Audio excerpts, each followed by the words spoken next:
Je suis neurologue, donc je ne reçois pas en première ligne les patients et patientes victimes des agressions, mais cependant je les reçois en deuxième ligne, puisqu'elles finissent par développer finalement des troubles cognitifs qui les amènent jusqu'en consultation mémoire, et c'est à ce moment-là qu'on les reçoit. Donc je voulais apporter aujourd'hui un témoignage finalement sur l'impact de ces traumatismes psychique sur le fonctionnement cérébral, puisqu'on a maintenant de nombreuses données scientifiques sur le sujet, et donc je voulais vous les présenter très brièvement pour qu'on comprenne qu'il s'agit finalement d'une pathologie qui va être bien plus vaste que ce qu'on pouvait imaginer au départ.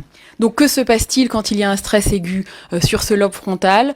Eh bien, au lieu d'avoir son rôle de chef d'orchestre de tout le cerveau, avec aussi bien le contrôle de cette cognition froide, prise de décision et le contrôle des émotions, eh bien, il est comme sidéré par le stress et il va laisser la place au système limbique que vous voyez sur l'image de droite, qui est le système finalement des émotions basiques et des comportements conditionnés.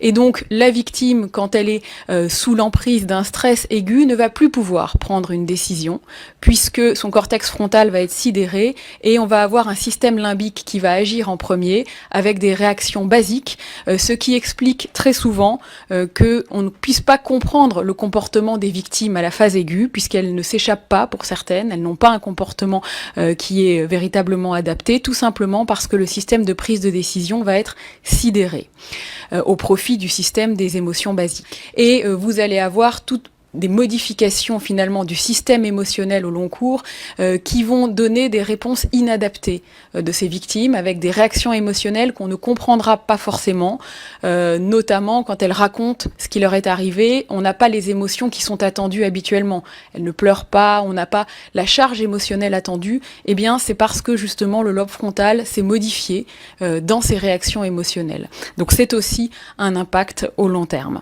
La mémorisation de ce qui va se passer pendant l'agression ne va pas être une mémorisation normale.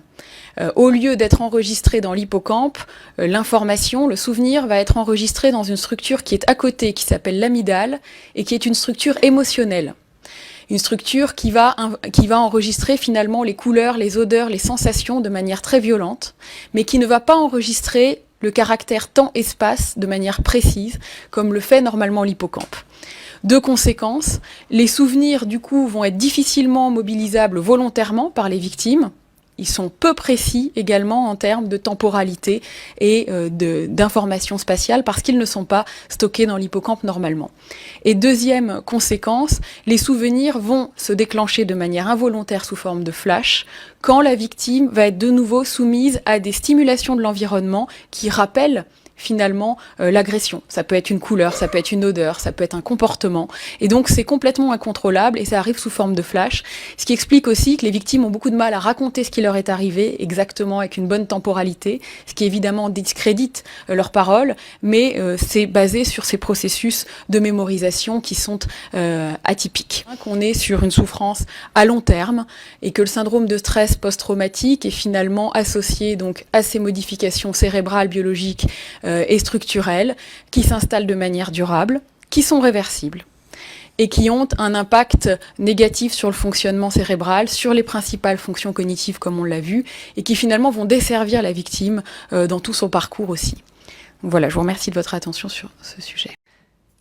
Nous avons un problème lié au délai de prescription. Enfin, ça nous pose problème. Et donc, aujourd'hui, il est de 20 ans après l'âge de la majorité. Et, pardon ? Pour les mineurs, voilà.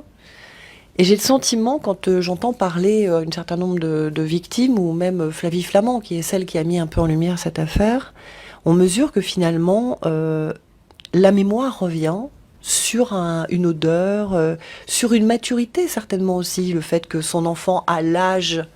Enfin, il y a plein de raisons. Et donc, on réfléchit à l'idée d'allonger la prescription, peut-être à 30 ans, enfin, c'est encore en réflexion, après l'âge de la majorité. Et j'aimerais, docteur, que vous puissiez nous dire un petit peu ce que vous en pensez. Les souvenirs vont arriver sous forme de flash, et vont arriver sous forme de flash quand les conditions sont les mêmes. On est dans une mémoire qui est la mémoire de la Madeleine de Proust. C'est une mémoire implicite, qu'on ne peut pas mobiliser soi-même. qui est mobilisable en fait par l'extérieur. Et effectivement, les souvenirs arrivent quand la victime se retrouve dans une condition qui est similaire à ce qui lui est arrivé, c'est-à-dire quand elle a des enfants du même âge qu'elle, quand elle a été agressée, etc. Et donc effectivement, très souvent, on arrive à 40 ans pour avoir une résurgence de ces souvenirs, de ces flashs assez précis pour que le puzzle puisse être constitué de manière crédible. Donc ça, c'est la première chose. D'où le deuxième aspect qui est la nécessité d'une preuve dont vous parliez tout à l'heure. Et ça, c'est très compliqué. Et moi, pour avoir suivi pas mal de patientes qui avaient ces plaintes-là, on a fait des IRM puisqu'elles avaient des plaintes mémoire dans ce cadre d'agression. Certaines avaient une atrophie de l'hippocampe très visible. C'est le cas de Flavie Flament, puisqu'on a fait l'émission, et donc je ne trahis pas de secret médical, puisque c'est passé dans l'émission. Moi, je m'attendais pas à trouver ça de manière si visible à l'échelle individuelle, puisque toutes les études sont faites sur des cohortes énormes. Et puis, j'ai des patientes qui ont subi des traumatismes tout aussi violents, et qui ont un hippocampe tout à fait normal en volume. Donc, le problème de cela, c'est qu'on va avoir une variabilité entre les individus, qui ne préjuge pas du tout de la gravité, malheureusement, de ce qui a été vécu, ni de sa temporalité. On a un autre marqueur qu'on utilise peu en France, mais qui est assez utilisé aux États-Unis et au Canada, c'est le dosage du cortisol, dont je vous parlais tout à l'heure. Le cortisol salivaire, etc., c'est-à-dire ce marqueur du stress. Encore une fois, gros problème. Si vous venez de vivre un stress la veille, vous allez avoir un cortisol qui va être élevé. Si vous venez de rater votre métro, vous arrivez en courant, vous allez avoir un cortisol qui va être élevé. Donc le problème, encore une fois, c'est la reproductibilité et le sens, la signification qu'on donne à cela. Donc probablement, la médecine va avancer et on va arriver, comme on le fait pour toutes nos maladies maintenant, maladies d'Alzheimer, etc., vers un faisceau de preuves. Ça n'est pas seulement une preuve qui va nous dire il s'est passé ça, mais ça va être un faisceau, un algorithme de réflexion en se disant si on a l'atrophie de l'hippocampe, plus le cortisol qui est élevé, plus, il faut qu'on trouve d'autres marqueurs, alors ce sera la preuve d'un syndrome de stress post-traumatique très sévère, prolongé, mais encore faut-il faire le lien avec la cause. Parce qu'un syndrome de stress post-traumatique, comme je vous disais tout à l'heure, ça peut être suite à un viol, mais ça peut être aussi suite à une agression